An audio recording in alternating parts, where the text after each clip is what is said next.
All right, so first thing we're gonna do is we're gonna see how long this LBZ will run without any oil in it.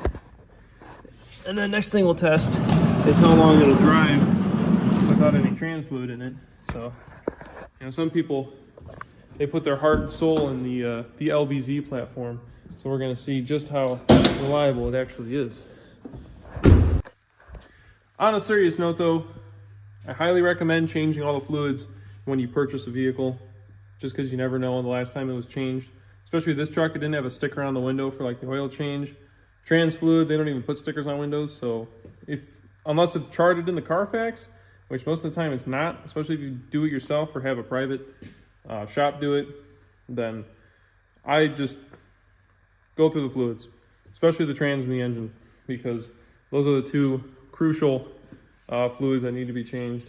If you're really feeling the need to change everything, you can also do your transfer case, rear end, your front diff fluids, if you have a front diff.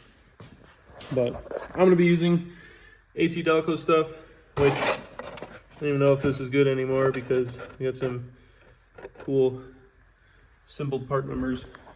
And then I have a new genuine Allison transmission filter, and then some premium ATF from O'Reilly's.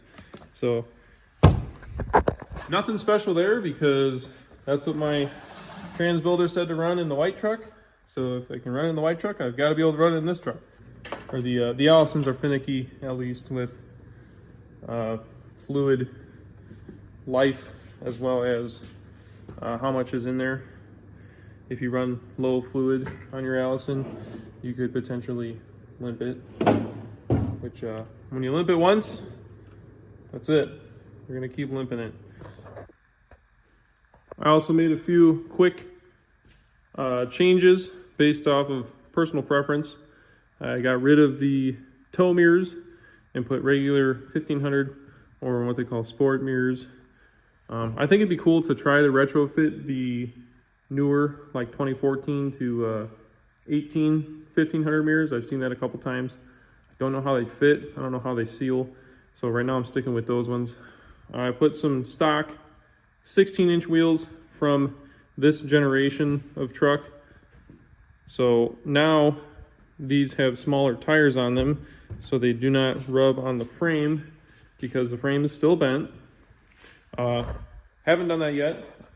I need to find a lift kit because the frame out there previously had a lift kit on it and it was kind of butchered back together so that it would work stock again. So I'm gonna unbutcher the butchery and put a lift back on it, how it's meant to be on that frame, and then I'll swap everything over after that. So I think I'm just gonna do like a 6-inch and drop it down to like a 4-inch. So I'll just have the keys pulled all the way out, put a different block in the back. That way I can clear 33s perfectly fine without rubbing. And then it's also, I don't want something that's too high. But other than that, I stole these off of my gold truck since that's not going to be running just yet. Same with the fog lights. And then, actually, I didn't even peel the, no, forgot to peel the plastic off. Oops. And I put this bumper on there as well. This bumper is actually really crusty in the back. So I might just pull these plastics off and put them on the bumper that came with the truck, as long as there's nothing bent. I do have to pop a dent out of that one. Down the road, I'm gonna do a paint match bumper anyway. So right now I've got it on there just to clean it up a little bit, because the other bumper, the plastics were shredded and it was pushed over, and I don't know. I just wanted to be looking better for the moment. So I did accidentally drive it through some salt already. So I also took the moldings off and the fender flares. I'm just gonna have to buff. You can see where the outline was, so I'll probably buff that out. I'm gonna buy new door handles for it because I want to get the ones that you can paint match the bezels, and then have the chrome handle itself. But other than that, I still have to clean the interior up. That's why the door panels are still off. I took them off so I could get the mirrors wired up, but this door panel was kind of funky. I got to fix the window switches on it, and then I also want to repaint the whatever goes over these speakers here. I'll show you here in the back. Can't think of what they're called off the top of my head, but these here that go over the speakers, because you can see there's like rust and crap kind of on those. So I'm gonna sandblast those, repaint them, clean up the doors, and because you can even tell in video it's pretty nasty, dirty. So clean all that stuff up before I put it all back in. And then I think I'm also going to buy a seat cover or a replacement cover for this driver's seat. And then other than that, the steering wheel's turned 180 degrees the wrong direction, so I need to fix that. And well, actually I might not even deal with that until I put the new frame under it.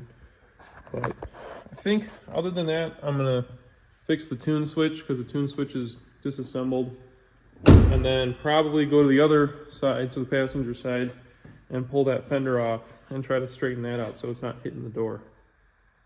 So all temporary fixes for now until I find a lift kit. I can get all the frame and stuff powder coated. Doing the same thing as we did on Brandon's green truck. We're gonna pull all the cross members out, all the rivets. I want everything blasted thoroughly, no rust within the pinch wells or anything like that. So yeah, after that, then we'll swap everything over. So if you really don't have a good way of measuring how much fluid needs to go back in to your trans or your engine or anything like that, you could start with a drain pan that's completely empty, fill it all the way up, and then start pouring your new stuff in. And as you empty out containers of the new stuff, you pour the old stuff back in. And this will help you kind of gauge where you're at with how much fluid you need, judging by how much came out. So we have pretty much 2 gallons of ATF came out, and I put 2 gallons of ATF in. The truck was a little low, so I am going to add just a little bit more. Someone put an aftermarket deep trans pan on this. It's not a built trans, it's a stock trans, just has a deep pan on it. So definitely want to keep the fluid up. You don't want to be blowing any trannies. I know that can mean a couple different things in this world, and I don't want either of them. So we're gonna top it off. It's a big old jug of oil. Some idiot was filming himself doing an oil change and wasn't paying attention to where the oil was going. Turns out you can't, it doesn't go any faster through this funnel. It goes through at one speed.